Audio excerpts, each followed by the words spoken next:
When a mining company shows up, lots of different things go through people's minds. People want to know how much it's worth so they can figure out what would be fair for them to get. The government often wants or even needs the money as soon as possible. It prefers stuff to happen quickly. Normally, it wants to get the most it can without driving the company or all companies away through excessive taxes or the nationalization of a project. But each mine is different, so the company calculates in a different way. For the company, it depends on things like how much of the stuff is in the ground, what's the quality, what are the laws, what taxes and royalties they'll have to pay, how much money they'll have to spend up front before getting anything back, and what it will cost to borrow that money, what it'll cost to get the stuff to market. Is there infrastructure, water, roads, energy, labor, and so on? How long will that take to develop? How many years is the mine going to be good for? And what technology do they need? Obviously, the mine must be worth it, profitable for the company, so mines take many years to develop to minimize mistakes. Most explorations find that there isn't enough stuff there to make it worth the investment. Since developing a mine will cost millions, even billions of dollars, the company will likely have to borrow from a bank, so it does everything it can to avoid failure and reduce costs. It also wants to make as much money as it can to develop the next mine and to make as much profit for themselves as possible. There are also other things that they're not sure of that will increase the risk. Will the market value for the minerals be good when the mine is finally up and running? What about changes in technology or changing political events, environmental or other kinds of surprises, and, of course, the local people? These unknowns mean that a company is always looking for ways to ensure that the amount of money they spend is as low as possible. There's a science to the company's calculations. The company asks itself about net present value.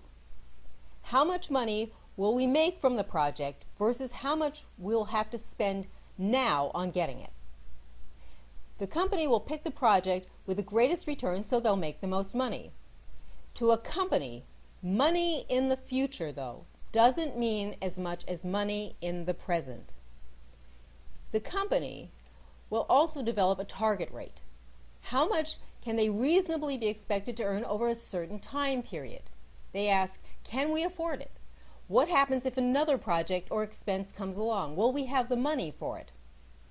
An internal rate of return compares the interest rates that they'll have to pay versus the net present value they will earn. So, which of the projects the company is developing will earn the most money back? Those are the ones they prefer. Companies put all their information into complex mathematical models that balance value, profit, quantity, interest, and the lifespan of the mine.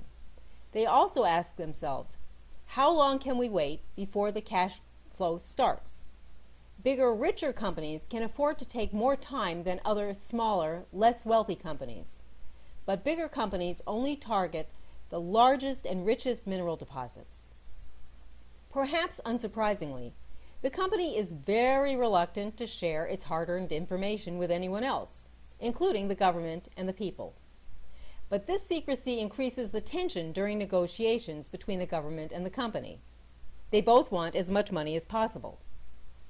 Companies also think about political, social, and cultural considerations. What's the history of mining in the country? How experienced with mining is the government? How stable is it and its institutions? How competent? How corrupt? Do they honor contracts? What's the tax regime? What are the court systems like? These days, companies are also expected to think about local concerns and work with local communities. The government may give the company the right to mine, but that doesn't mean that the local people necessarily agree. Many companies are much less good at figuring out this side of things. They may hire people to help them, but the business stuff is still most important to them.